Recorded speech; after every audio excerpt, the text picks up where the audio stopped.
Pendidikan anak usia dini di negara Amerika Serikat dan di negara Indonesia.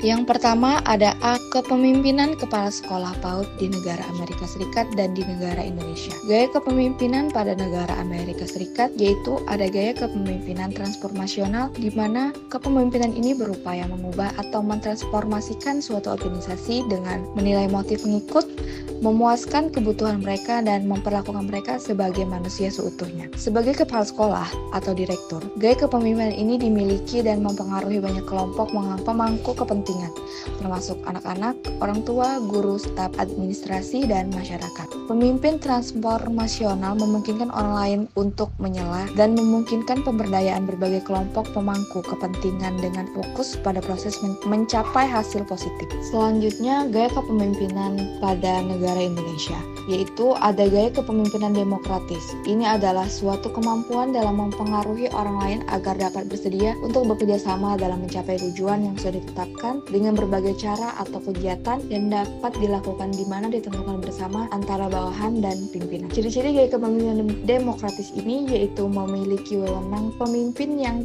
tidak mutlak. Pimpinan bersedia dalam melimpahkan sebagai wewenang kepada bawahan. Kebijakan dan keputusan itu dibuat bersama antara bawahan dan pimpinan. Komunikasi dapat berlangsung dua arah, di mana pimpinan ke bawahan dan begitu pun sebaliknya. Pengawasan terhadap sikap, perbuatan, tingkah laku atau kegiatan kepada bawahan dilakukan dengan wajar.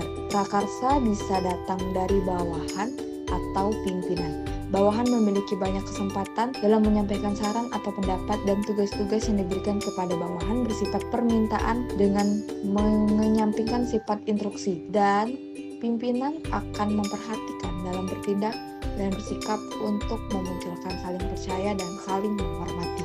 B.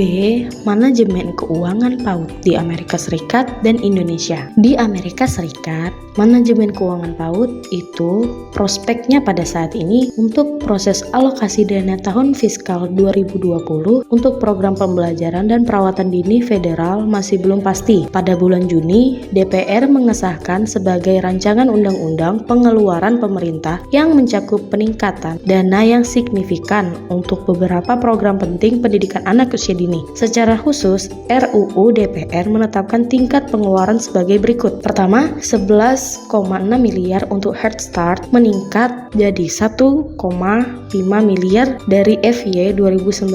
Selanjutnya, 7,7 miliar untuk bagian diskresi program hibah perawatan dan perkembangan anak atau CCDBG meningkat sebesar 2,4 miliar dari FY 2019. Selanjutnya ada 350 juta untuk program Preschool Development Grants Breakthrough 5 atau PDG B5 meningkat sebesar 100 juta dari FY 2019. Terus selanjutnya ada 403,3 juta untuk IDEA bagian B TEK 619, peningkatannya 7,3 juta dari FY 2019. Dan yang terakhir adalah 491 juta untuk IDEA Part C meningkat menjadi 12,3 juta dari FY 2019. Sementara dari Indonesia, manajemen keuangan PAUD itu ada pemerintah pusat yang mengatakan alokasi dana BOP PAUD mencapai 4,25 triliun rupiah untuk 6,9 juta anak-anak usia dini. Sementara itu, BOP kesetaraan mencapai 1,2 triliun rupiah yang akan diberikan kepada 587.000 peserta didik. Dana ini akan disalurkan secara langsung ke satuan pendidikan melalui 173 kantor pelayanan penyelenggaraan perbendaharaan keuangan negara untuk mendorong pemerintah kabupaten atau kota memberikan layanan PAUD sesuai dengan SPM. Kemendikbud mengelontorkan dana bantuan operasional penyelenggaraan PAUD atau bantuan operasional pendidikan atau BOP PAUD. Dana ini meningkat 10% dari tahun sebelumnya. Pada tahun 2018, Kemendikbud menyelenggarakan dana BOP sebesar 4,07 triliun tetapi pada tahun ini meningkat menjadi 4,47 triliun. Selanjutnya adalah dari Indonesia, manajemen keuangan PAUD di pemerintah daerah, yang dimana untuk mendorong pemerintah kabupaten atau kota memberikan layanan PAUD sesuai dengan SPM Kemendikbud mengelontorkan dana bantuan operasional penyelenggaraan PAUD atau bantuan operasional pendidikan BOP PAUD. Dana ini meningkat 10% dari tahun sebelumnya. Pada tahun 2018 Kemendikbud menganggarkan dana BOP sebesar 4,07 triliun, tetapi pada tahun ini meningkat menjadi 4,47 triliun.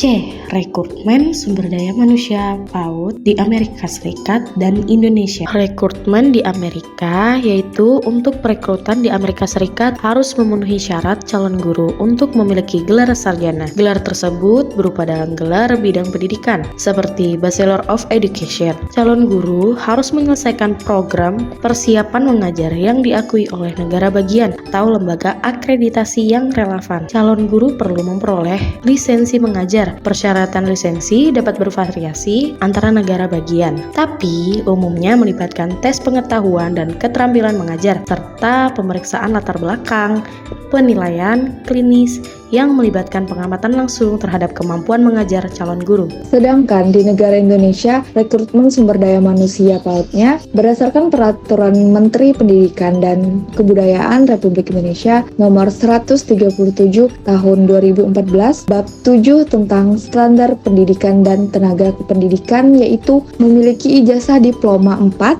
atau sarjana S1 dalam bidang pendidikan anak usia dini dan kependidikan lain yang relevan dengan sistem pendidikan. D. Sumber daya manusia PAUD di Amerika Serikat dan Indonesia. Adapun sumber daya manusia PAUD di Amerika Serikat yaitu Amerika mengenai manajemen sumber daya manusia strategi dari 3 dimensi. Yang pertama, pengembangan teori dengan akurasi predikati dan kesimpulan yang kuat. Yang kedua, produk prinsip manajerial yang dapat ditindaklanjuti dan bernilai tambah. Dan yang ketiga, gambaran akurat tentang asal-usul sejarah dan perkembangan bidang ilmu dan praktik manajemen. SDM di Indonesia, kompetensi sebagai agen pembelajaran pada pendidikan anak usia dini melalui Peraturan Pemerintah Nomor 19 Tahun 2005 Standar Nasional Pendidikan Bab 4. Yang pertama, kompetensi pedagogik mencakup kemampuan untuk dapat memahami karakteristik, kebutuhan, dan perkembangan peserta didik. Yang kedua, kompetensi kepribadian mencakup kemampuan untuk dapat menampilkan diri sebagai pribadi yang jujur, mantap, stabil, dewasa, berwibawa, serta arif